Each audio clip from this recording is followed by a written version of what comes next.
Glória a Deus. Louvado seja o nome do Senhor Jesus. Desejo que a graça e a paz de Cristo esteja com todos.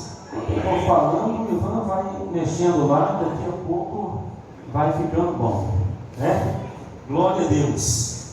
Paz a todos, irmãos e irmãs. Amém. Vou começar forte assim, animado, né? Senão daqui a pouco a gente está parando. Então vamos aqui para o livro do profeta Isaías, capítulo 6, a partir do primeiro versículo, seguindo até o versículo de número 8.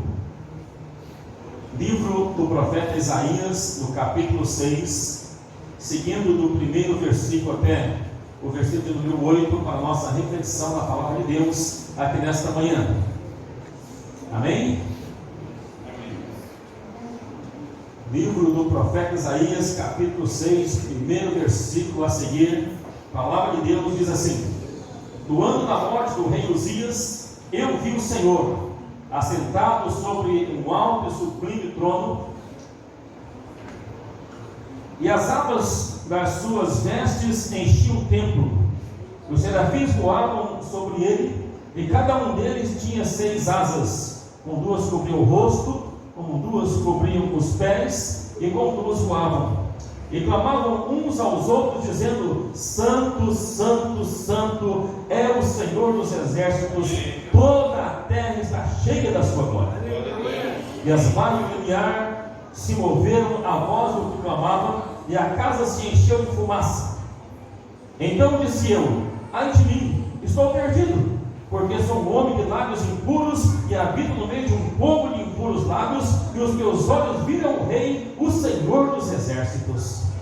Então um dos serafins voou para mim, trazendo na mão uma brasa viva que tirara do altar com uma tenaz, e com a brasa tocou meus lábios, e disse: eis que isso tocou os teus lábios, a tua iniquidade foi tirada e perdoado o teu pecado. E depois disso ouvi a voz do Senhor que dizia: a quem enviarei? E quem há de ir por nós? Então disse eu: eis-me aqui, envia-me. Amém? Pode sentar, esteja à vontade. Glória a Deus por mais uma vez podermos compartilhar a palavra de Deus com os irmãos e irmãs. E para mim é um privilégio poder fazer isso, estar aqui compartilhando a palavra do Senhor com vocês, falando dessa palavra maravilhosa que o Senhor tem deixado para a gente, porque sem a palavra de Deus a gente não consegue encontrar o caminho. A Bíblia diz que ela é luz e lâmpada que ilumina os passos e guia o nosso caminho. Salmo 119, versículo 105 diz isso. Então a gente precisa de fato estar ligado a esta palavra. O tema de hoje, como já ouvimos do pastor João, nosso dirigente deste culto, é: arrependimento e confissão facilitam o avivamento. Amém? Esse é o tema da nossa reflexão: arrependimento e confissão. Coloquei nessa ordem porque arrependimento vem primeiro. Primeiro a gente se arrepende e depois confessa, né? Não tem como confessar sem se arrepender. Então por isso coloquei na ordem de arrependimento e confissão facilitam o avivamento. Por que eu estou pregando sobre esse tema nesta manhã, irmãos? Hoje à noite nós teremos uma vigília aqui na igreja, né? Uma vigília programada pelo Ministério de Mulheres, mas ela é de toda a igreja. Amém? A gente não pode ter um negócio só de um ministério, né? Pastor, isso aqui é para todo mundo. Convida o povo para a igreja para vir para essa vigília, porque o trabalho da igreja tem que ser para todo mundo, né? Então a gente está aqui, vamos ter essa programação hoje à noite, e eu resolvi trazer esse tema porque a vigília vai falar sobre avivamento. Um dos objetivos da vigília de hoje é avivamento.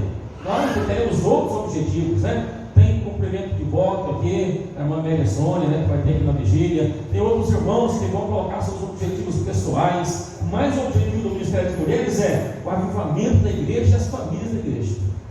E aí a gente vai pensar um pouco sobre avivamento à luz deste texto e de outros que ainda iremos citar aqui ou ler, se der tempo, para nós podermos entender mais um pouco sobre esse tema que foi falado na lição bíblica desse trimestre aí, sobre avivamento, né? Aprendemos muita coisa sobre isso. E quando a gente fala de avivamento, a primeira ideia, a primeira impressão que vem para a gente são os grandes avivamentos entre os cristãos, né? Quando você fala em avivamento, a primeira ideia que vem são esses grandes movimentos de avivamento, os reformadores, né? Começa a lembrar daqueles nomes difíceis lá, dos homens que foram pessoas responsáveis por grandes avivamentos aqui no nosso tempo ou em tempos anteriores. A gente começa a olhar, começa a pensar no Pentecostes, por exemplo, foi o derramamento do Espírito Santo, avivamento, início da igreja. Aí depois você tem avivamento inglês, avivamento na América, avivamento de vários lugares, país de Gales, avivamento no Brasil. E aí a gente começa a olhar e começa a pensar sobre esses avivamentos, e a primeira ideia que vem para nós são esses movimentos, né? Só que quando a gente olha para avivamento, partindo do ponto de vista que avivamento está diretamente ligado a uma busca da presença de Deus com arrependimento e contrição, a gente já começa a pensar que o avivamento ele começa muito antes desses movimentos que nós conhecemos como movimentos reformistas e movimentos de avivamento. Ele começa muito antes. Quando começamos a olhar para cá, a gente vai buscar para entender essa história de avivamento. E o primeiro avivamento que a gente vai encontrar na história é um momento que acontece na história do povo de Deus, exatamente no avivamento do povo, lá no início da história. Gênesis capítulo 4, versículo 26, nós vamos encontrar algo interessante, porque vai falar sobre isso. Talvez a gente nem tinha pensado que isso aqui é um avivamento. Então convido você para, se quiser acompanhar a leitura aí na sua Bíblia, fique à vontade. Eu vou ler aqui a partir do versículo 25, que diz assim, ó: e tornou Adão a coabitar com a sua mulher, e ela deu à luz a um filho, a quem pôs o nome de Sete, porque disse ela: Deus me concedeu outro descendente em lugar de Abel, que Caim matou. E a Sete nasceu-lhe também um filho, ao qual pôs o nome de Enos. E daí se começou a invocar o nome do Senhor. Glória a Deus. Ó, está lá no começo ainda, né? O avivamento começa ainda lá no início da trajetória do povo de Deus, quando acontecem todas aquelas barbaridades ali entre o primeiro casal e todas as coisas que se sucederam. E nós vamos perceber que Deus vai mandar avivamento sobre a terra. Por quê? Abel foi morto, Caim estava deserdado pelo mundo afora, caminhando sem rumo, né? Perdeu a direção da vida dele e não tinha ninguém que buscasse, que invocasse o nome do Senhor. E aí Deus, ele vai trazer um filho para Adão e Eva, sendo substituto de Abel, né? É o terceiro filho homem de Adão, né? Digo homem porque a Bíblia não tem uma cronologia aqui de tempo e de acontecimentos, né? Então é claro que tiveram talvez outras filhas de Adão e Eva, mas filho homem, esse aqui é o terceiro agora que vai nascer, porque ela fala: este vai ficar no lugar de Abel que Caim matou. Então nós percebemos que ele nasce ali, e a partir dele então que vem um filho chamado Enos. E esse menino, ele começa a invocar o nome do Senhor, o nome de Deus começa a ser invocado por ele, e a partir daí começa o primeiro avivamento na história do povo de Deus. Amém? Começa ali o primeiro avivamento, e de lá para cá, irmãos, nunca mais parou de acontecer avivamentos no meio do povo.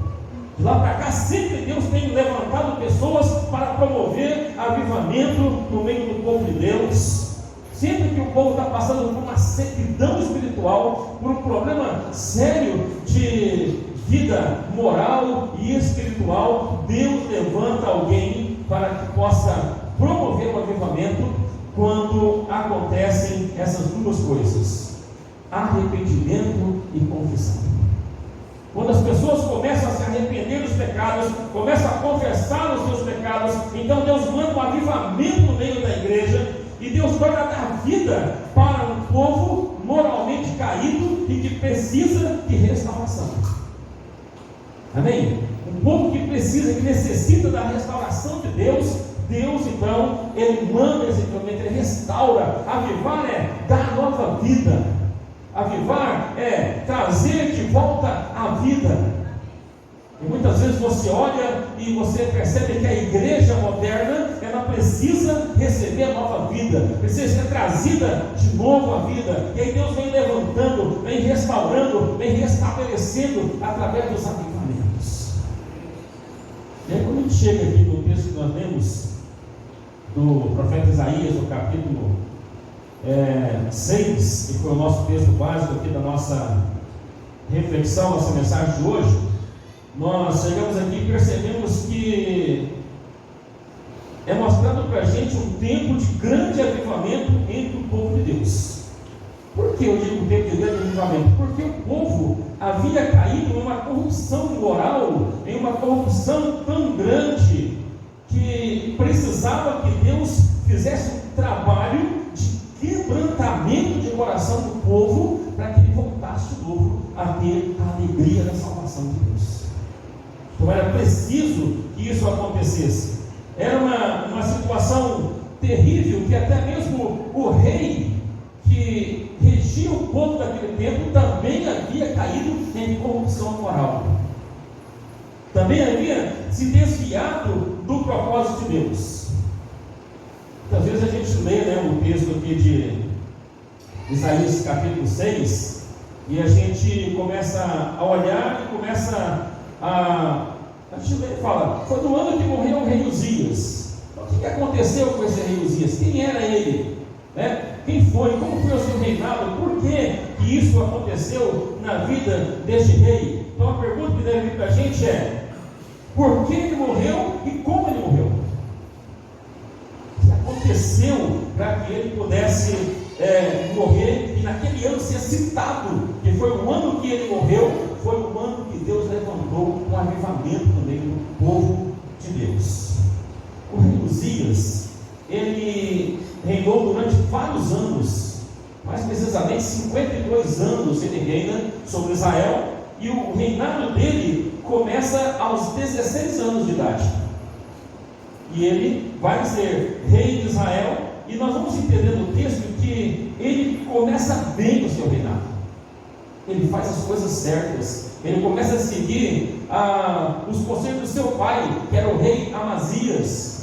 Ele vai bem no seu reinado, ele vai seguindo a sua caminhada, vai guiando bem o povo de Deus. Só que chega um momento que o povo para de prosperar, porque o rei, ele fica orgulhoso. O coração dele se enche de orgulho. Ele já se achava quase que o Todo-Poderoso. E aí ele faz uma coisa que traz grande aflição no meio do povo e também traz um pesar no coração de Deus. Ele era um rei, ele era, como se podemos dizer, o soberano ali naquela nação, naquele lugar onde ele vivia. E aí ele entra no lugar de oferecer sacrifício, de queimar o incenso. Ele entra, pega o incensário e quer queimar o incenso. Só que não era a responsabilidade dele queimar o incenso. Não era trabalho do rei oferecer o sacrifício. O trabalho do rei era reinar, era governar, era dirigir o povo. E para fazer o sacrifício, queimar o incenso, era trabalho dos sacerdotes. Só que o rei, esse rei aqui, Uzias, ele vai entrar no lugar lá onde ele não tinha autorização para fazer isso, e o seu orgulho, a sua arrogância é tão grande que ele entra ali para fazer um trabalho de atribuição exclusiva dos sacerdotes. Por exemplo, hoje na igreja, na nossa igreja que nós conhecemos, nós temos alguns trabalhos específicos que são de presbíteros, como batismo, ceia do Senhor, unção a enfermos, casamentos e assim por diante, não tem?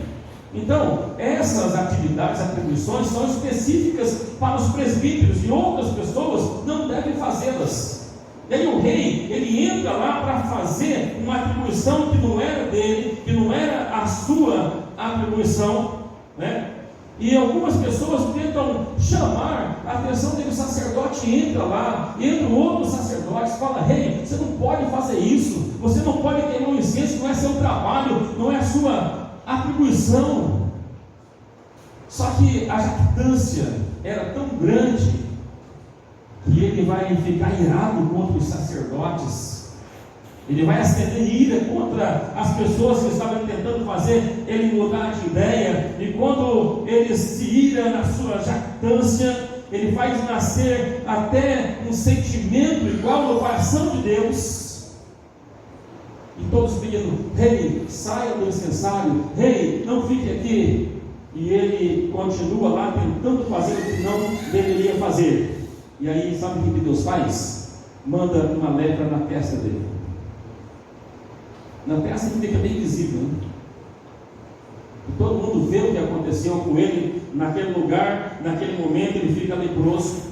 E já não é mais porque os outros mandam, mas porque ele vê que ele está leproso. Ele mesmo se apressa a sair daquele lugar, a ir embora dali, da onde ele estava, porque ele não poderia ficar ali. E o que acontece com ele é que, a partir daqui, ele vai ficar agora em uma casa isolada, já que leproso não poderia conviver com as outras pessoas, ele não poderia conviver no meio dos sacerdotes e de outras pessoas do seu reinado. Então ele tem que ficar em uma casa isolado, separado de todo mundo, e ele morre leproso aos 68 anos. Então isso é o que aconteceu com o rei Uzias, que às vezes você lê e ouve ler que foi o ano da morte do rei Uzias, por causa da sua jactância, da sua arrogância, do seu desejo de fazer aquilo que não lhe era permitido. Ele começou muito bem o reinado dele, trabalhou bem, exerceu bem, estava crescendo e desenvolvendo, o povo estava sendo abençoado. Tem uma frase que eu acho muito legal, que fala assim: não importa como você começa a sua carreira cristã, o que importa é como você termina. Sabe, o que importa é como você vai chegar lá no fim da sua carreira, ou na sua morte, ou na volta de Jesus. Então, para o rei Uzias foi isso. Ele começa bem, ele vai bem até uma altura, e depois ele dá uma reviravolta e volta para o mal.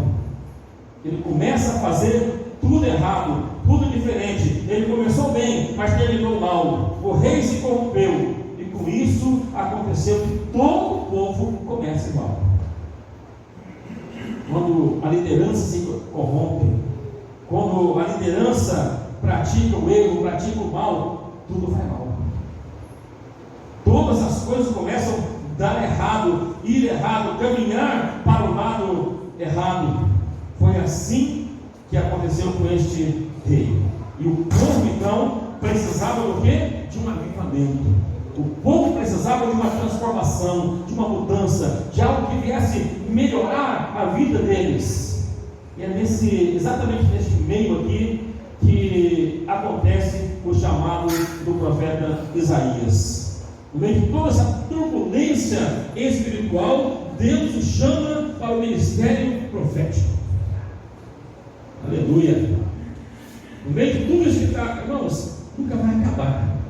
A igreja de Cristo não acaba. Amém. Líderes entram, líderes saem, líderes se levantam, líderes caem, mas a igreja continua. Amém. Porque ela é de Cristo. E Deus levanta homens, mulheres, pessoas que vão fazer com que a igreja seja novamente avivada. Percebemos aqui que quando Deus chama Isaías, ele fica apavorado. Você já percebeu o chamado dele? Fala assim: no ano que morreu o rei Uzias, aí ele fala: eu vi o Senhor, e conta toda uma história bonita, para mostrar para a gente diante de quem ele estava. Ele reconhecia que ele estava diante do ser todo-poderoso.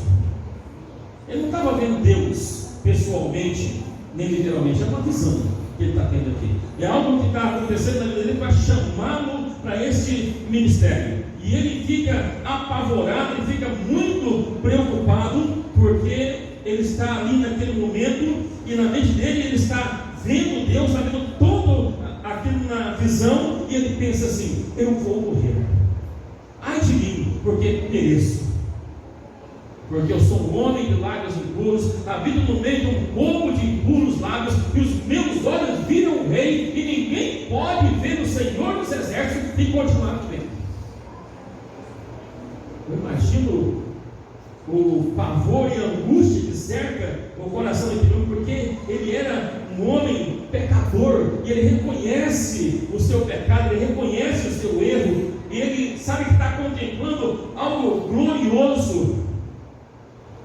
Deus eterno, ele fala: eu vejo ele sobre um alto e sublime trono, todo o templo está cheio da sua glória, os serafins estão diante dele voando, cobrindo com asas os seus pés, o seu rosto, voando, cantando e dizendo: santo, santo, santo é o Senhor dos exércitos. Aleluia, Jesus. Irmãos, é por isso que Isaías está angustiado, é por isso que ele acha que vai morrer, porque ele está vendo o Santo dos Santos, ele está vendo o Eterno, ele está vendo o Todo-Poderoso, ele está vendo aquele que criou todas as coisas. E quando ele expressa essas palavras aqui, a ponto de morrer, isso aqui denota para a gente que ele está reconhecendo o seu pecado.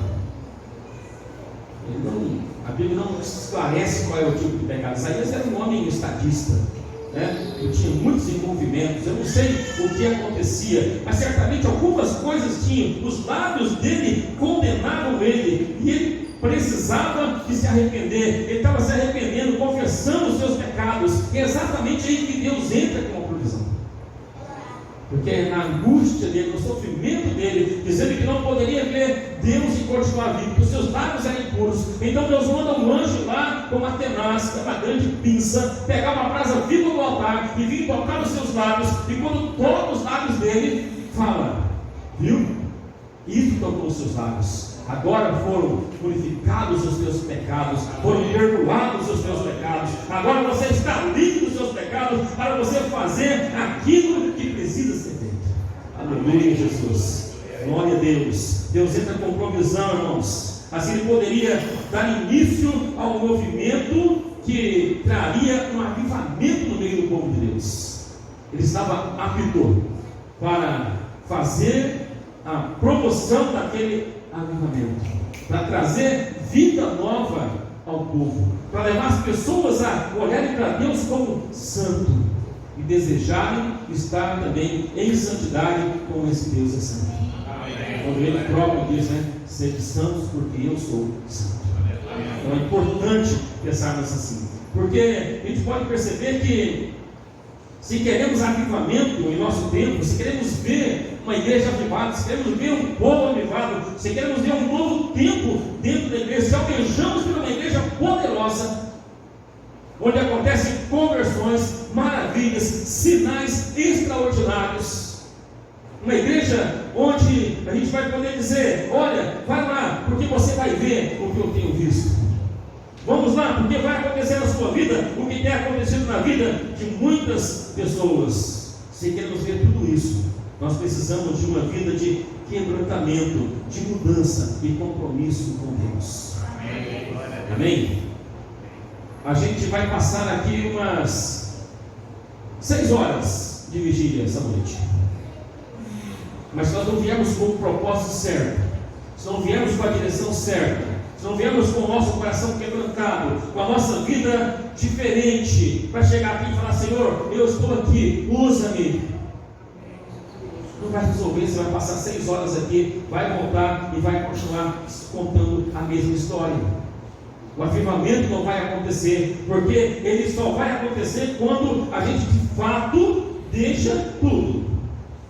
Então está na hora, irmãos, de deixar de lado a jactância, toda a prepotência, todo o orgulho, tudo aquilo que nos separa de Deus, para vermos e vivermos tempos novos na casa de Deus.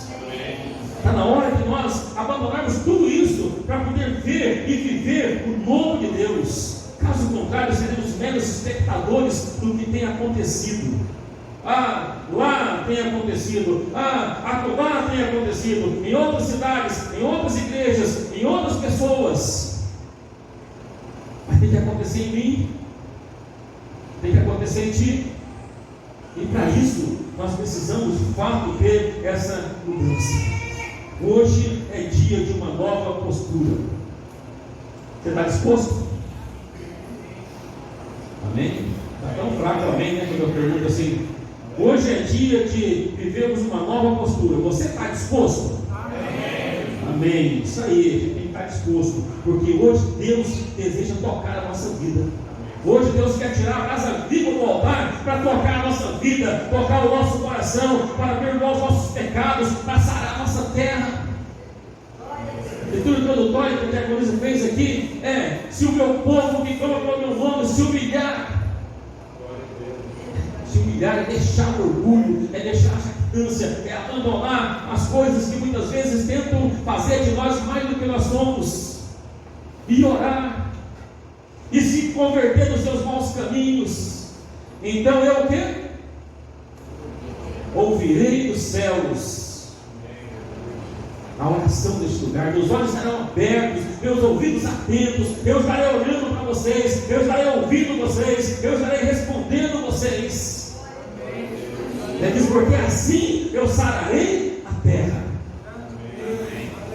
Mas tem a condição, irmãos e irmãs, tem a condição da gente se humilhar. E não tenha medo de se humilhar, não, porque a Bíblia diz que aquele que se humilha será o quê? Será o quê? E aquele que se exalta será o quê? Olha aí. Então não tenha medo de se humilhar, de descer, de abrir o seu coração, de contar para Deus os seus pecados e as suas falhas, e falar: Senhor, eu preciso dessa mudança. Às vezes a gente meio que se esconde de Deus, como Adão e Eva entre as árvores do jardim, né? É na busca, é na vigília, é na ceia, não sei, são tantas coisas que a gente tenta se esconder de Deus, não adianta. Vocês acham que Deus não via Adão e Eva por entre as árvores do jardim? Era um inocente sem pensar nisso, né? Deus está vendo tudo, não adianta se esconder. Pastor, eu não me batizo porque eu penso que se me batizar, daqui a pouco eu vou pecar e vou errar. E se você não se batizar, você vai pecar e vai errar, e acha que vai ter acerto de conta com Deus? Eu não resolvo a minha situação matrimonial porque eu acho que se eu casar legalmente a vida vai estragar. E você acha que vai ter um acerto com Deus, um encontro, um acerto de contas? Arrependimento e confissão são caminhos do avivamento.